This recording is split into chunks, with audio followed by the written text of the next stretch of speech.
Salut, bienvenue dans cette nouvelle vidéo. Aujourd'hui, toi et moi, nous verrons un cours important pour toi en classe de seconde. Il s'agit de comment déterminer l'image d'un nombre par une fonction.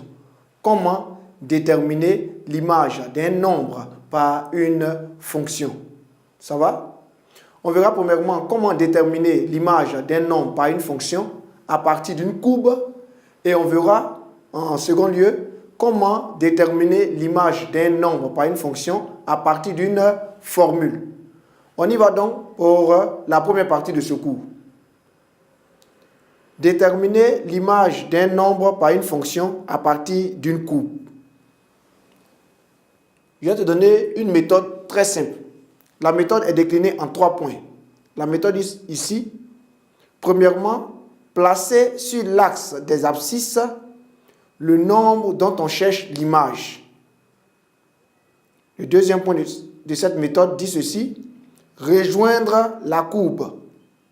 Et le troisième point dit, lire l'image sur l'axe des ordonnées.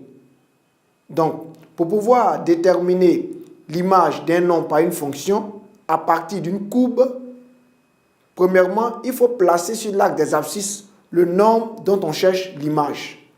Ensuite, il faut rejoindre la courbe. Et enfin, il faut lire l'image sur l'axe des ordonnées. C'est simple et c'est clair. On va y aller avec un exemple. Soit la fonction f qui est représentée graphiquement par la courbe qui s'affiche devant toi. Observons ensemble la courbe. On souhaite trouver f de 4, c'est-à-dire l'image de 4 par la fonction f. Quand on dit f de 4, ça veut dire l'image de 4 par la fonction f. Comment est-ce qu'on va s'y prendre? Premièrement, on va appliquer le premier point de la méthode. Il est dit, placer sur l'axe des abscisses le nombre dont on cherche l'image. Donc ici, premièrement, on se place au point d'abscisse 4 sur l'axe des abscisses, c'est-à-dire sur l'axe OX.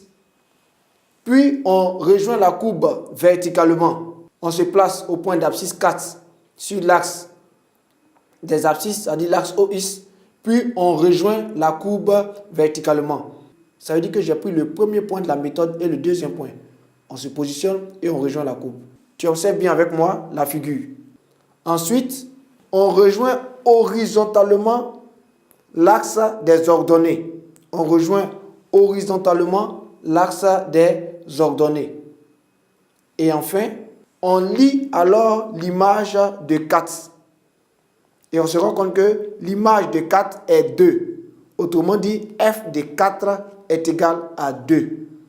Voici comment on fait pour déterminer l'image d'un nombre par une fonction à partir d'une courbe. J'espère que tu as bien suivi avec moi cette partie.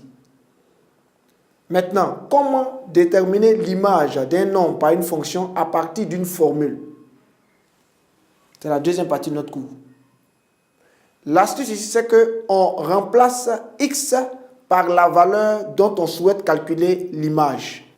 Comme exemple, on souhaite calculer l'image de moins 2 par la fonction g définie par g de x est égal à 5x plus 3. Pour ce faire, on remplace x par moins 2 dans l'expression de g de x. C'est tout simple. On remplace x par moins 2 dans l'expression de g de x.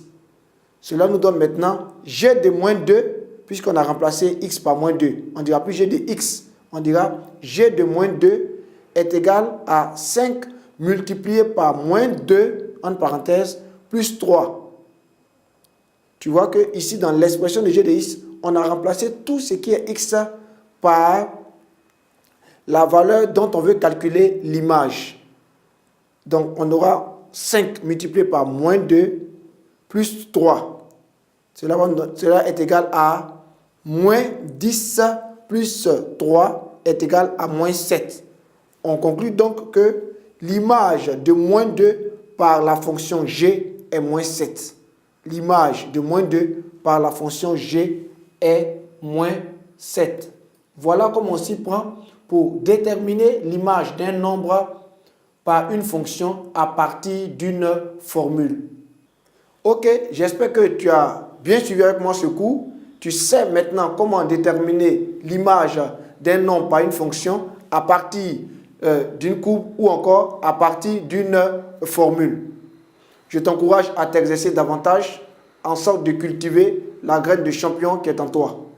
Porte-toi bien et à la prochaine dans une autre vidéo sur succès assuré. Succès assuré.